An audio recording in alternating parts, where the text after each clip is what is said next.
बंधुओं, शास्त्रों में बड़ी महिमा है किशोरी जी के। पद्म पुराण में तो इतनी सुंदर व्याख्या है किशोरी जी के जन्मोत्सव की। 1000 एकादशी मल्टीप्लाई इनटू 100 कर दो, जितना आएगा इतना फल मिलता है एक राधाष्टमी का व्रत करने से। अब कई लोगों के मन में भाव रहता है कि मेरे मन में भी ऐसा ही भाव रहता है कि भैया उत्सव है ठाकुर जी को जन्माष्टमी को, उत्सव है राधाष्टमी को, तो फिर काहे को हम लोग भूखे प्यासे रहें, बढ़िया माल छाने।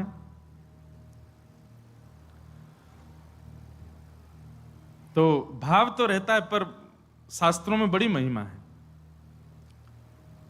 व्रत करने का नियम मूलतः इस भाव से होता है कि भाई जब हम अन्न का सेवन नहीं करते हैं तो अन्न सेवन ना करने से आलस्य जाता है। अन्न सेवन ना करने से मस्तिष्क में, मन में नकारात्मक ऊर्जाएं नष्ट हो जाती हैं। फलाहार रहते हैं तो निश्चित ही है ऊर्जावंत होते हैं, तो ऊर्जावंत होंगे तो और बढ़िया उत्सव मनाएंगे। लेकिन बिल्कुल ही आहार ग्रहण नहीं करोगे तब तो फिर मतलब व्रत इसलिए करना है कि उत्सव में आपसे आपकी ऊर्जा पूरी लगे, आलस्य ना आवे, नकारात्मक भाव ना आवे, मन में कोई दुर्भाव ना आवे, इसलिए अन्न का त्याग किया जाता है। बाकी तो उत्सव में तो खूब पाओ धुआंधार, लेकिन व्रत करने से आपके उत्सव में बेहोशी आ रही है महाराज और बिना भोजन किए कुछ तो फिर उत्सव को भंग करने वाली बात हो जाएगी। उत्सव को भंग नहीं, उत्सव को सुंदर बनाने के लिए व्रत करना है। तो राधाष्टमी उत्सव पर इस बार व्रत निश्चित करो, हर बार ही करो। वैसे तो शास्त्रों में दशावतारों में 4 अवतारों के व्रत करने की आज्ञा दी है, रामनवमी और नृसिंह चतुर्दशी, कृष्ण जन्माष्टमी और वामन द्वादशी। लेकिन जब हम रामकृष्ण उपासक हैं तो हमारे भाव में रामकृष्ण दो एक हैं, ये दोनों भी एक हैं और फिर इनकी आह्लादनी शक्तियां भी एक हैं। राधा कृष्ण स्वरूपाम वै कृष्ण राधा स्वरूपिणौ कलात्मानम निकुंजस्थम गुरु रूपम सदा भजे। तो जब किशोरी जी ब्रजमंडल में ठीक ठाकुर जी का ही स्वरूप हैं तो फिर उनके लिए भी ये व्रत की क्रिया करनी है। पद्म पुराण में ब्रह्मा जी ने इसका बहुत सुंदर वर्णन किया है कि भैया व्रत निश्चित करना चाहिए, इतना फल मिलता है, इतना फल मिलता है। लेकिन जब भी फल कोई फल बताता है ना कि महाराज जी ये करने से ये फल मिलता है, ये करने से ये फल, मन में एक ही बात आती है, अगर ये करने से ये फल मिलता है, अगर हम इसके बदले फल की कामना ना करके ठाकुर जी की कामना करें तो हमको व्रत इसलिए करना है हमको श्री जी मिले, हमको व्रत इसलिए करना हमको ठाकुर जी मिले। अक्षय तृतीया के दिन लोग दुनिया भर का दान करते हैं, चावलों का दान कर रहे हैं, अन्न का दान कर रहे हैं, स्वर्ण दान कर रहे हैं, चांदी दान कर रहे हैं, जे दान कर रहे हैं, वो दान कर रहे हैं।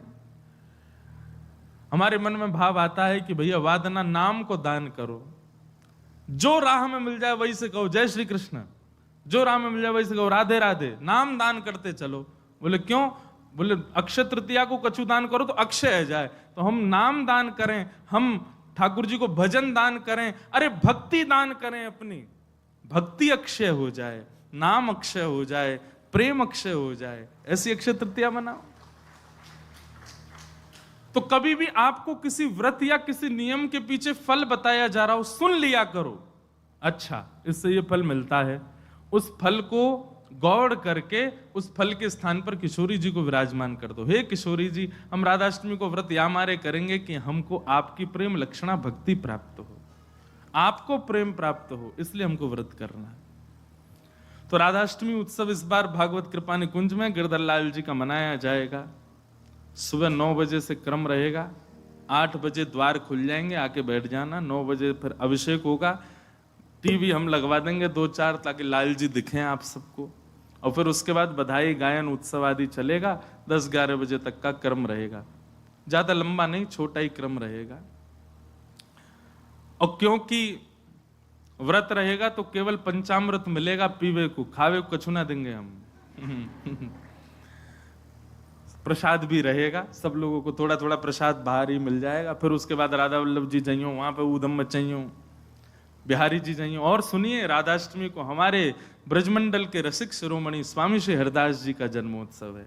फिर तटीय स्थान जाना, तटीय स्थान जाकर के स्वामी जी महाराज को प्रणाम करके आना, वहां पर खूब निधिवन राज जाना, निधिवन में जाके स्वामी जी को प्रणाम करके आना। राधाष्टमी का उत्सव तो जन्माष्टमी से भी बड़ा होता हमारे ब्रजमंडल में। तो ऐसे राधाष्टमी का भाव। अब कई लोग पूछ रहे हैं कैसे क्रम होना चाहिए, तो देखो ठाकुर जी का जन्मोत्सव मनाया जाता रात्रि 12 बजे, पर किशोरी जी जो हैं ये उदिया भाव से प्रकट हुई, मतलब सूर्य उदय जैसे ही सूर्य की प्रथम किरण पड़ी है पृथ्वी पर, बस हल्के हल्के सूर्य उदय हुआ, तभी किशोरी जी का प्रादुर्भाव हुआ। तो एक प्रकार से नहीं सुन लो, ताली बाद में बजा ले। सुबह 4:30 बजे, 4-4:30 बजे आप सबको, अगर घर में किशोरी जी विराज रही हैं स्वच्छंद भाव से, तो किशोरी जी को अभिषेक करना। वैसे हम तो दोनों उनको ही कर दें, जन्माष्टमी पे भी युगल सरकार घर के ठाकुर जी जो हैं युगल राधा कृष्ण उनको करें, और राधाष्टमी पर भी दोनों उनको ही करें। अगर घर में केवल लड्डू गोपाल विराज रहे हैं, केवल ठाकुर जी मुरली मनोहर लाल जी विराज रहे हैं, त्रिभंगलली ठाकुर जी, तो भी उनको अभिषेक करो, उन्हीं को ही श्री जी स्वरूपा मान करके उनको अभिषेक करो। वैसे तो नियम ऐसा है कि जन्माष्टमी और राधाष्टमी को रात्रि भर जागरण करो, रात भर उत्सव करो, रात भर नाचो गाओ आनंद करो, किशोरी जी को प्रादुर्भाव होगा। और किशोरी जी वास्तव में शयनावस्था में हो, कमल के पुष्प ले आओ और सुंदर सुंदर कमल के पुष्पन के बीच में किशोरी जी के श्री विग्रह को विराजमान रखो, वही में ही पौढ़ाओ, क्योंकि ऐसा भाव शास्त्र में है कि कमल के मध्य से ही किशोरी जी प्रकट भई। तो कमल मध्य में किशोरी जी को विराजमान करो, घर पे ठाकुर जी हैं तो ठाकुर जी को विराजमान रखो। और प्रातः काल 4 बजे है तो महाराज शंखनाद करो, बधाई गायन करो, सुंदर घंटे घड़ियाल नगाड़े आदि बजाओ, वाके बाद में दीप प्रज्वलन करके किशोरी जी को प्रादुर्भाव करो। फिर वाके बाद पंचामृत अभिषेक करो, पंचामृत अभिषेक करवे के बाद में सुंदर किशोरी जी को श्रृंगार करो, श्रृंगार करवे के बाद भोग धराओ, भोग धरा करके फिर किशोरी जी की आरती करो। आरती करने के पश्चात फिर खूब नाचो, इतने नाचो हम तो अभी जयपुर में एक बात कह के आए, उत्सव तब तक मत मानो कि नाचते नाचते उत्सव करते करते डॉक्टर के पास नहीं जाना पड़ जाए। अगर आपको दवाई नहीं लेनी पड़ी तो समझो उत्सव मनाया ही नहीं आपने। शादी ब्याह होता है घर में, तो लड़की का जो भाई होता है या लड़की के पिताजी, लड़की के मामा, लड़की पक्ष के, लड़का वाले तो ऊधम करें, लड़की वाले इनकी कमर कसे, उनके जेब में 2-4 दवाई पड़ी रहती है, सिर दर्द की, पेट दर्द की। क्यों, हमारी तो बड़ी 3 बहनें, तो उनको पता है वो एक दवाई रखी रहेगी, क्यों सिर दर्द हो रहा है, सो नहीं पा रहे हैं। तो तभी ब्याह माना जाता है जब पिता और भाई ये बिल्कुल श्रमित हो जाएं, तब लगता है हाँ ब्याह हुआ। श्रमित ही नहीं हुए तो क्या बात का ब्याह। ऐसे ही उत्सव में महाराज एक आनंद की बात करें, ये नहीं जबरदस्ती कि महाराज दवाई लेनी ही पड़ जाए। जब तक इतने श्रमित नहीं हो जाओ, इतने नहीं थक जाओ कि महाराज अब कुछ नहीं हो सकता हमसे, पस्त नहीं हो जाओ, तब तक नाचते ही रहो किशोरी जी के आगे, ठाकुर जी के आगे। खूब बढ़िया उत्सव करियो, खूब नाचियो, और फिर व्रत रखो पूरे दिन। किशोरी जी को खूब बढ़िया व्यंजन पवाओ, और पवा करके वो कोई को वितरण करो, कोई अपने काजे थोड़ा रख लो, दूसरे दिन जब नौमी लगे सो पाओ प्रसाद रूप में, परवादन व्रत रखो। और भैया नहीं रुको जाए तो पालियो, चकाचक पाओ, बोले हमारी श्री जी को उत्सव है हम तो पाएंगे, तो पाओ, कोई दोष भी नहीं। व्रत ना करने से पाप नहीं लगता है, पर व्रत करने से पुण्य बहुत होता है हमको, लेकिन पुण्य की नहीं, हमको किशोरी जी की कामना है। तो इस प्रकार, और फिर एक नियम सुनो, या तो संभावना बने तो सहस्त्र कमल, 1000 कमल, और 1000 कमल की भावना नहीं बने तो 1000 कोई भी पुष्प, लेकिन सुगंधित होने चाहिए, बिना सुगंध वाले नहीं। मोगरा के हो जाएं, हार श्रृंगार के हो जाएं, गुलाब के हो जाएं, और यदि व्यवस्था बन जाए तो कमल 1000 हो जाएं। किशोरी जी के अभिषेक के बाद, आरती करने के बाद, सब आरती आदि पूजन किशोरी जी को भोग लगाने के बाद, फिर उसके बाद 1000 कमल से श्री चरणों की अर्चना करो। अब अर्चना में तो कई लोग ऐसा भाव रखेंगे कि राधा सहस्त्र नाम गाओ, राधा सहस्त्र नाम से 1000 कमल चढ़ाओ, पर हमारी भावना ऐसी, गोपाल सहस्त्र नाम से चढ़ाओ। गोपाल जी के नाम से एक एक कमल ठाकुर जी, क्योंकि भैया धन धन राधिका के चरण, कैसे अद्भुत चरण है हमारी श्री जी के। सुभग शीतल अति ही कोमल, कमल के से वरण, धन धन राधिका के चरण। सब लोग इधर देखो, भाव से सुनो। नख चंद्रिका अनूप राजत, विविध शोभा वरण। नख पर एक अद्भुत चंद्र का विराजमान है, विविध शोभा वरण, वो विविध विविध शोभाओं को धारण करी हुई है। किसी को किसी रूप में दिखती है, किसी को किसी रूप में दिखती है। नंद सुत मन मोदकारी, ठाकुर जी को किशोरी जी के मुखमंडल के श्रृंगार में सुख मिलता है, पर ठाकुर जी को उससे भी अति सुख मिलता है किशोरी जी के चरण देखने में। मतलब हमारे गिरधर लाल जी सदा ऐसे ही रहते हैं, नीचे ही नजर रहती है उनकी। क्यों? बोले जब गिरिराज धारण किए तो सामने किशोरी जी खड़ी है, तो किशोरी जी के मुख को नहीं, किशोरी जी के श्री चरणन को देख रहे हैं ठाकुर जी, और नित्य दृष्टि वहीं रखते हैं। वैसे तो लाला के नैन रुके ना, चप्पल तो यूं ही घूमते रहेंगे इधर उधर, लेकिन जैसे किशोरी जी आ जाए ठाकुर जी ऐसे ही खड़े रहते हैं, नीचे नजर करके, नजर सीधे चरणों में ही रहती है किशोरी जी के। मुख को देखने में भी संकोच करते हैं लाल जी, चरण ही इतने सुंदर हैं किशोरी जी के कि वहीं रहते हैं। नंद सुत मन मोदकारी, मन को सुख नहीं, मोद यानी कि अत्यंत सुख मिलता है ठाकुर जी को जब किशोरी जी के चरणार बिंदों को देखते हैं। दास परमानंद छिन छिन, श्याम जिनके शरण, धन धन राधिका के चरण, धन धन राधिका के चरण। तो किशोरी जी का अभिषेक करने के बाद, भोग लगाने के बाद, आरती करने के बाद, सहस्त्र कमलों से गोपाल सहस्त्र नाम पाठ करके किशोरी जी को चढ़ाओ।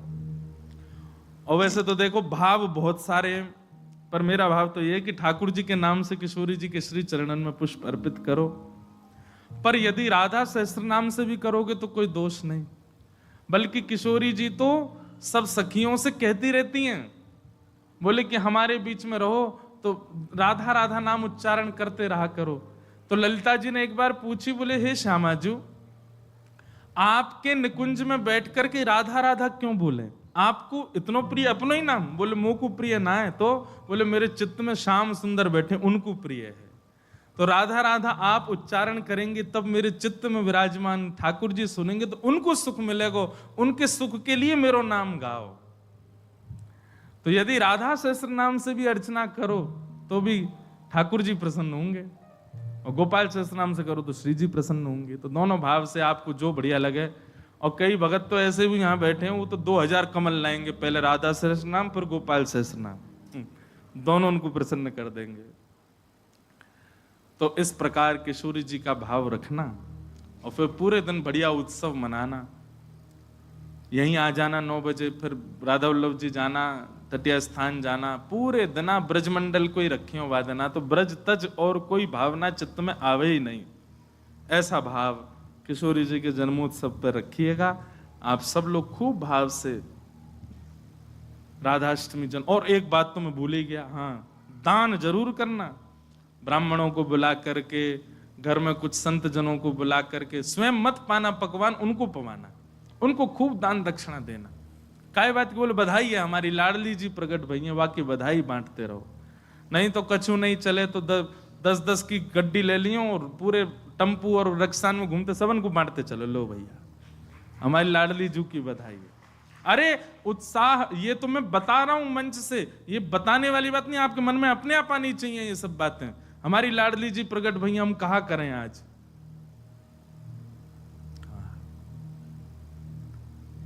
सब मत हैं हमारे शास्त्रों में कि भैया ठाकुर जी से 1 वर्ष बड़ी हैं लाडली जी।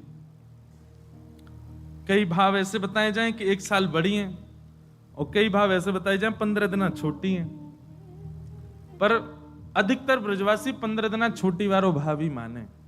लाडली जी नेक छोटी हैं लाडली ठाकुर जी से, क्योंकि हमने जब राधा रसामृत कथा करी नागपुर में 2 बार कर चुके, वह कथा को तो सुख ही अलग है। कभी कभी मैं भी सुनता हूं, इतना आनंद मिलता है, सुख मिलता है किशोरी जी के चरित्र में। तो वहां एक प्रसंग सुनाया था मैंने कि जब किशोरी जी को प्रादुर्भाव भयो तो नंदरानी यशोदा भी आई हैं लाल जी को लेकर के। तो उससे ये बात प्रमाणित होती है कि ठाकुर जी को जन्म पहले भयो है, 15 दिन बाद किशोरी जी बनी है। पर कई लोग अपनी कई भावनाओं को सिद्ध करने के लिए जबरदस्ती फिर इसी बात पे अड़े रहते, नहीं नहीं 1 साल बड़ी हैं लाडली जी, 1 साल बड़ी हैं किशोरी जी। मिलता है किशोरी जी के चरित्र में। तो वहां एक प्रसंग सुनाया था मैंने कि जब किशोरी जी को प्रादुर्भाव भयो तो नंदरानी यशोदा भी आई हैं लाल जी को लेकर के। तो उससे ये बात प्रमाणित होती है कि ठाकुर जी को जन्म पहले भयो है, 15 दिन बाद किशोरी जी बनी है। पर कई लोग अपनी कई भावनाओं को सिद्ध करने के लिए जबरदस्ती फिर इसी बात पे अड़े रहते, नहीं नहीं 1 साल बड़ी हैं लाडली जी, 1 साल बड़ी हैं किशोरी जी। कईयों को ब्याह करने होते हैं ना बड़ी से, तो वो कह देते राधा रानी भी तो बड़ी थी। देखो आप अपने निज कार्य में कुछ भी करो, पर जबरदस्ती लाडली जी ठाकुर जी को मत लाए करो। आजकल हमारा मन थोड़ा सा एक बात से और व्यथित है। वैसे तो मैं विवाद में कभी बोलता ही नहीं, कितनी सारी चीजें हुई। अब लोग ये भी कहेंगे क्यों नहीं बोलते, आपको बोलना चाहिए। पर हमें एक बात पता है कि विवाद में पढ़ने से वो हल नहीं होने वाली है, इसलिए हम ज्यादा पढ़ते ही नहीं उसमें। पर अभी हमारे पीछे कई लोगों ने फोन भी किया, कई लोग बोले भी, बोले महाराज जी आपको बोलना चाहिए, बोलिए बोलिए।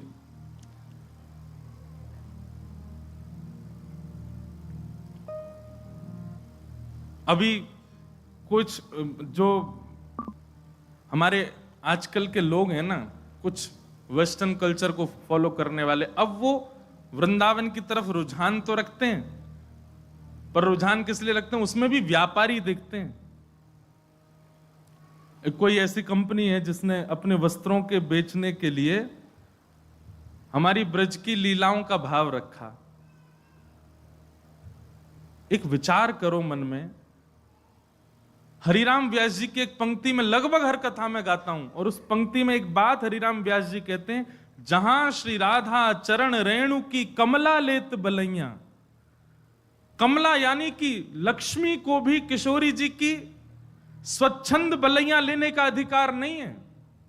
किशोरी जी भी जब उठ करके चली जाती हैं तो उनके अंकित चरण रज की बलैया लेती है लक्ष्मी। उन किशोरी जी को आप किस रूप में दिखा रहे हो? और ये फिल्म वाले लोग ये पहली बार नहीं, हमेशा ही करते हैं। राधा रानी के नाम पर कुछ भी बोलते हैं, ठाकुर जी के नाम पर कुछ भी कहते हैं। पाप नहीं, ये महापाप की श्रेणी में आता है। असंख्य गौ हत्या का पाप लगेगा इन सब कार्यों को करने से, असंख्य ब्रह्म हत्या का पाप लगेगा ठाकुर जी की लीलाओं को छेड़ने से। हमारे वृंदावन में कितने कितने कितने भाव से किशोरी जी की सेवा। बिहारी जी विराज रहे, किशोरी जी कहां है? गादी जी के रूप में ऊपर से घूंघट करके विराज रही हैं। राधा वल्लभ जी में चूड़ामणि के रूप में विराजमान है, घूंघट करके विराज रही हैं। राधा वल्लभ श्री राधा रमण जी में नाम रूप से विराजमान है, चूड़ामणि घूंघट करके विराज रही हैं। जहां किशोरी जी के दर्शन का अधिकार मुझको और आप सबको नहीं है, वहां किशोरी जी को किसी को भी किसी प्रकार के वस्त्र धारण करा करके आप स्वरूप प्रकट कर दो, ये अच्छा तो नहीं। और केवल वैसे तो कभी लीला सुनी नहीं, वैसे तो कभी कथा सुनी नहीं, वैसे तो वृंदावन भी नहीं आए हैं कभी, किशोरी को जाना नहीं, सखियों को जाना नहीं। उनसे पूछ लिया जाए कि अष्ट सखियों के नाम ही बता दो, नहीं जानते। अष्ट सखाओं के नाम ही बता, केवल अपने व्यापार को बढ़ाने के लिए किशोरी जी और ठाकुर जी के भावों को ले रहे हैं। किशोरी जी और ठाकुर जी तो बड़े दयालु हैं, बड़े कृपालु हैं, कुछ नहीं कहेंगे, पर ये जो अष्ट सखियां हैं ना, और ये इनके चरणों के सदा दास बने हुए जो नक्षत्र आदि हैं, किसी दिन ये कुंपित हो गए, ऐसे मुंह के बल गिरेंगे कि उठ नहीं पाएगा कोई।